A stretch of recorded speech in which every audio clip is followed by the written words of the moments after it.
महाराज जी, क्या संतान से सुख की आकांक्षा करना अनुचित है? संतान सुख की आकांक्षा और संतान से सुख की आकांक्षा गृहस्थ धर्म में करना ही चाहिए। महाराज दशरथ जी के बहुत समय तक पुत्र नहीं हुआ तो चिंतित हुए ना। चिंतित होकर के ऋष्यशृंग ऋषि को बुलाया गया, फिर पुत्रेष्टि यज्ञ हुई, फिर भगवान श्री राम, भरत, लक्ष्मण, शत्रुघ्न इनका प्रादुर्भाव हुआ। तो संतान सुख की आकांक्षा करना और संतान से सुख की आकांक्षा करना ये गृहस्थ धर्म से युक्त है, ना कि परमार्थ से। परमार्थ से तो हमारा कर्तव्य है, यदि संतान उत्पन्न हो जाती है तो उसको दुलार करना, पढ़ाना, लिखाना, उसका ब्याह करना, लेकिन सुख भगवान से चाहना। परमार्थ का स्वरूप है सुख सिंधु भगवान से सुख चाहना और भावे रखना, नाथ सकल संपदा तुम्हारी, मैं सेवक समेत सुत नारी।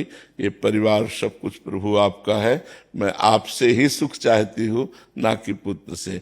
अगर हम संतान से सुख चाहेंगे और कल वो प्रतिकूल चलेगा, बच्चा प्रतिकूल हो गया, तो हमारा पूरा जीवन दुख में हो जाएगा, नरक में हो जाएगा।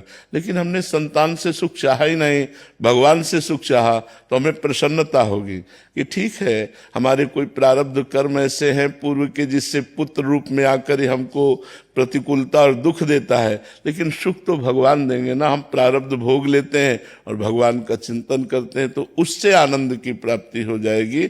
अगर हम केवल पुत्र के ही भरोसे रहेंगे तो पुत्र नाशवान है और पुत्र प्रकृति के अधीन त्रिगुण माया से युक्त है, वो हमें सुख नहीं दे पाएगा। गृहस्थी में ये रहता है पुत्र की आकांक्षा और पुत्र से सुख की प्राप्ति की आकांक्षा।